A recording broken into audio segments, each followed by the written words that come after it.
Welcome surfers, it is Joel and this is Rustlers Atom 0.2. In today's video, we'll set up Rust on your system using rustup, the official toolchain manager. So, first of all, why are we using rustup instead of just installing Rust directly from our package manager? The short answer is safety and flexibility. Rustup installs everything into your home directory, so it doesn't mess with your system package, and it makes switching between compiler version super easy. That means if you, for example, share your project with someone else, they'll get the same setup instantly. So we can start with the step 1, system preparation. Before we actually install Rust, we need to make sure your system has the right build tools that Rust needs. If you are on Windows, there are two possible paths. The recommended one is the native Windows with the MSVC toolchain. To get that working, you'll need to install the Microsoft C++ build tools. For example, now we switch to the browser, we switch to this page. You can find the link of this page below the video and in the related video article.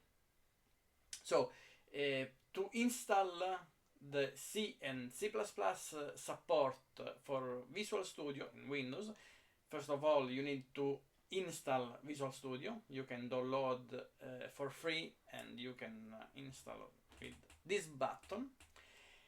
And after this, you need to install the right workload. Opening the Visual Studio installing tools, the right choice is this one, desktop development with C++. That give you the linker, the compiler, and everything Rust Crate expect to find in your computer. The second option is to use WSL, Windows Subsystem Linux. That is a way to run Linux on your Windows machine. If you prefer a Unix-like shell, WSL can be the simplest path, but for most people, MSVC using Visual Studio is the best option and is the simpler option. If you are on Linux, so we can switch again into the terminal. Okay. So on Windows you can simply install the main package MSC, or you can use Windows Subsystem Linux. If you are on Linux or on WSL, you'll need the usual suspects, a compiler, some headers, and open SSL libraries. In Debian-like system, for example on Debian or on Ubuntu, you can use apt package manager. So you simply write sudo apt update and sudo apt install build essential package config pkg config and libssl dev, and that's all. If you are on macOS, the installation is very simple. You simply use Xcode select command with install option. In this way, your system is ready. So we can go to the step 2, the installation of rustup. On Windows, the installation is pretty straightforward. We can switch again to the browser. If you visit the Rustlang official website, in the install page, you can simply download the rustup init executable and run it. You have the version for 32-bit platforms and for 64-bit platform. Once the installation is done, make sure to open a brand new terminal window so your path updates and you can use the new installed Rust tools. On Windows Subsystem Linux or on a pure Linux system or on macOS, you can also use this command. You simply copy and paste the command from the Rust website and the shell script do all the dirty job for you. If you are on macOS and you want to use Brew, a package manager, now we can switch again to the terminal, okay. You can simply use it with this command, brew install rustup init. Okay, if you complete the system preparation and the installation in the right way, now you have a fully functional Rust installation in your machine.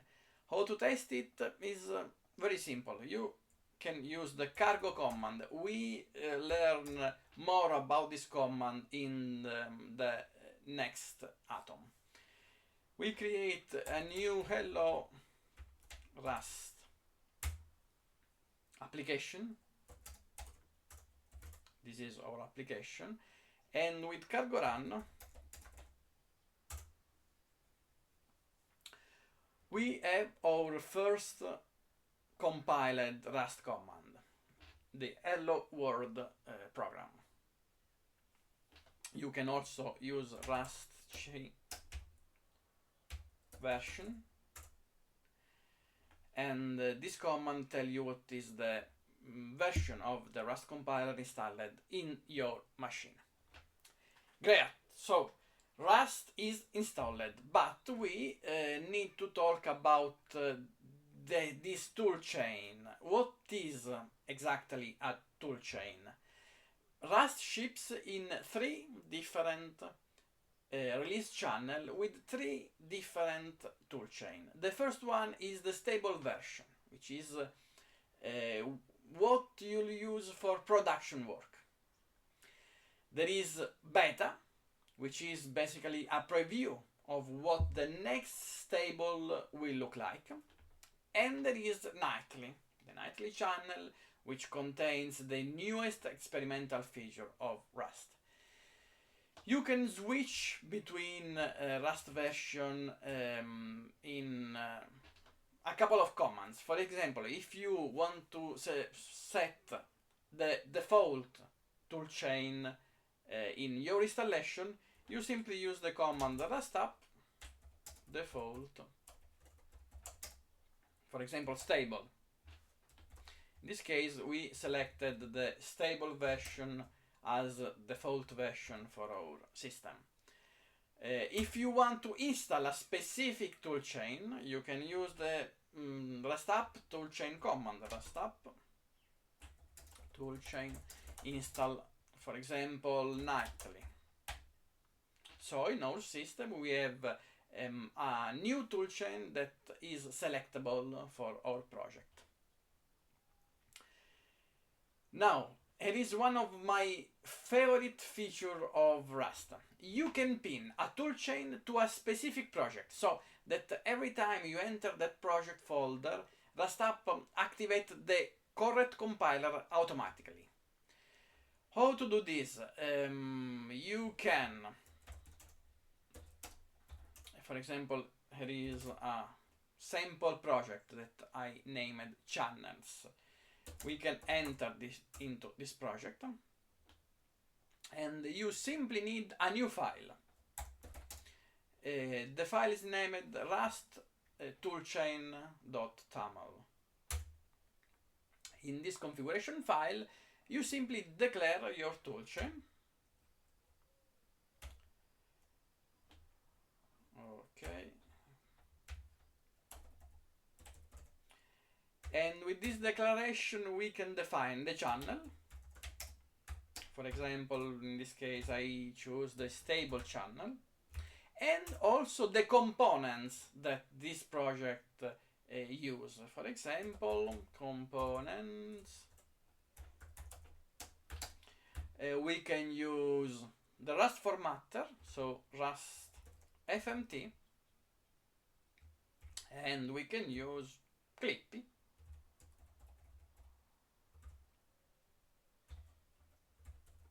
Okay, and the job is done. With this file, you and your teammates will always use the same version and components without having to think about it.